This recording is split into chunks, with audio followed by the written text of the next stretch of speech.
Hello there and welcome to another LeetCode problem. So today we're going to be doing problem number 1396, the problem of the day, and it's design underground system. So we have an underground railway system is keeping track of customer travel times between stations. They're using this data to calculate the average time it takes to travel from one station to the other.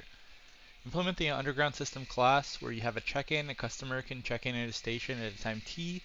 He can check out from station at a time t. And then you want to get an average time it takes to travel from start station to end station, where the average time is computed as follows. You take all of the times that started at start station and went to end station, and you get an average there. And so it may be different to go from start station to end station as it is from end station to start station.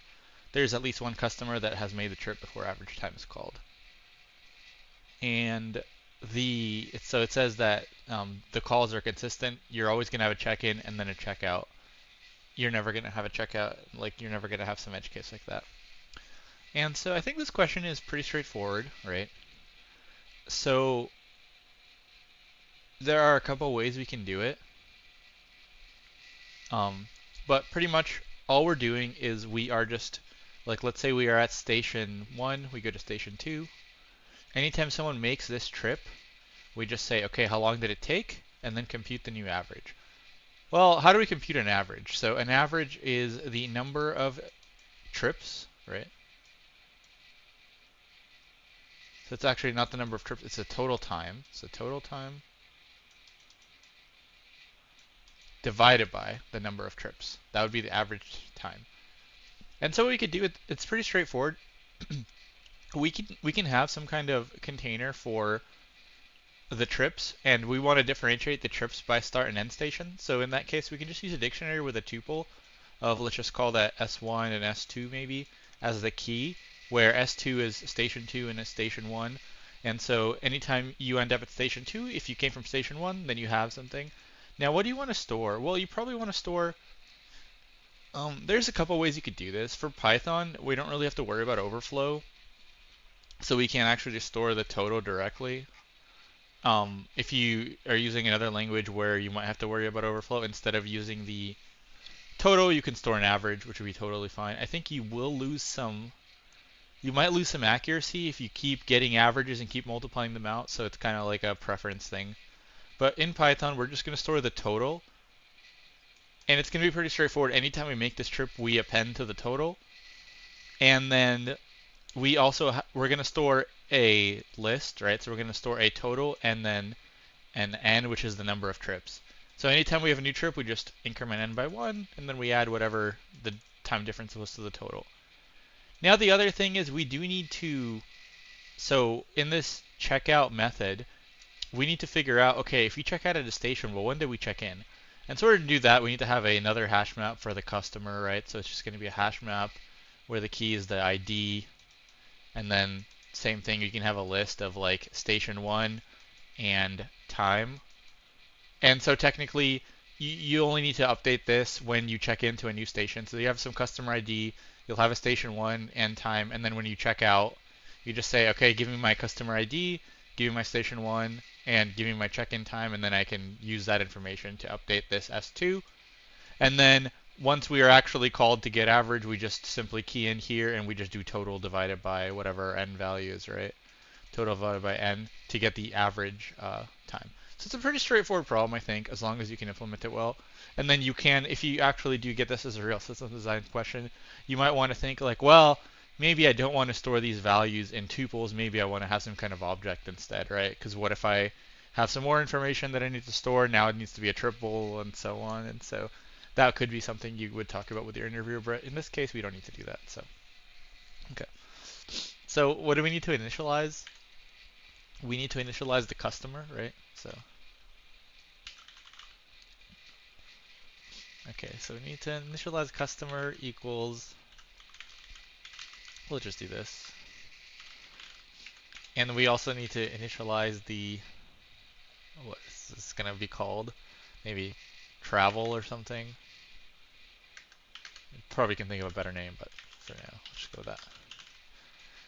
Okay, so for check-in, pretty straightforward. We just need to update the customer, so self.customer ID equals, and then remember we're going to store a list. You could store a tuple if you wanted to. I think that'd be fine too.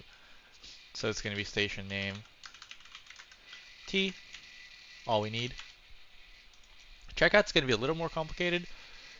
So for one thing, so we are guaranteed to have like a check-in before checkout. So let's just get that straight away. So we can just call that like maybe start station,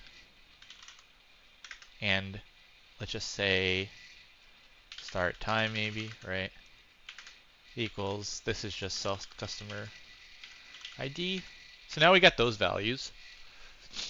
So now we need to, what do we need to do, right? We need to compute the travel time. And that's just going to be t minus start time. We definitely don't need all these variables, but it's okay. Now the other thing we need to do is, so we need to update the value in get average, but you remember, let's say this is the first checkout we ever have for this location. That's going to be empty. And so we do need to check if it's empty, and it's pretty straightforward. So if we go into this S1 and S2 and there's nothing there, then what do we put in? Well, we just put in the total in 1. So that's pretty straightforward. So let's do that. So if, and then what's going to be the tuple? So it's going to be start station name not in self.customer. Yeah. Sorry, it's going to be self.travel, right? Then we can just throw that in there. So self.travel. And this is start station name. And then that's just going to be, so total travel time is going to be this. And then it's going to be 1 for, because we only have 1 trip, else. Now we need to get those values. So we'll just say total, maybe number equals this. Just get those, and then we can say, okay, equals, and now that's going to be total plus travel time, and then number plus 1, right? So that's all we need to do for that. Now average time, pretty straightforward. We're only going to call average time when we do have some input. So we can do this, we can actually copy this code right here. So we can just say here, okay, except this is supposed to be start station now. This is end station. Then we're guaranteed to have input here. So, okay. Now we just return total divided by number. Pretty straightforward. Okay. As usual, I don't make it as straightforward as it needs to be, but cool. Alright, so that worked. I think this is more of like an easy medium question. You know, it's definitely not. There like some Stone Game ones that were medium were like definitely way harder than this one. So, but like I said, I think the interesting thing about this question is figure out how, if you were actually to do this, maybe, or if you wanted to make it more complicated, maybe instead of using these tuples, actually create another object for the customer or something like that. Figure out how you would actually scale this to where you could have more implementations. And so I actually did get asked something like that during an interview I had at Bloomberg. It was about, you know, I had a bunch of data I had to put into something, and then I just put it in like this, in like a tuple or triple or whatever, and then they suggested, you know, if you're going to want to add more data, then you're probably going to want to have a data structure instead, so then it's a lot easier to scale. Okay, so anyway, so let's do the time and space complexity. And so the time and space complexity, let's do this for all of them. So the init is going to be O of 1, check-in is O of 1. I think everything is O of 1, yeah, so this is just O of 1 because we're only doing we're just looking things up in a dictionary, and so we do a get from a dictionary, which is O of 1, and we do a put into a dictionary, which is O of 1 as well sometimes. And we do some basic calculations, but these are all O of 1. Space.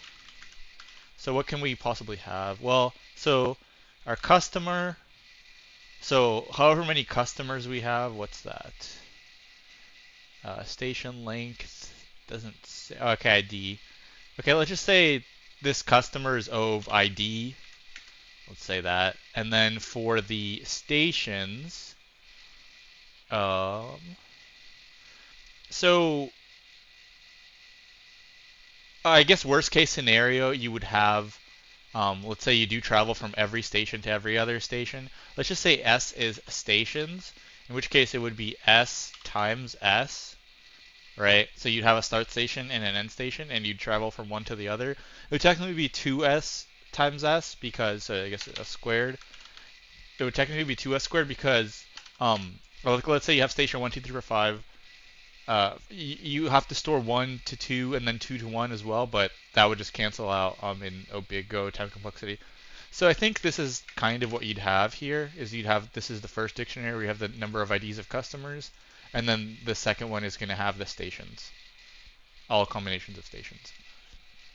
Okay, and that's everything for this problem. So I think, yeah, this is, like I said, a decent problem to do some system design in. If you have any questions, you can, or yeah, any kind of implementation things, you can write in the comments below. And if you like this video, please like and subscribe, and I'll see you in the next one.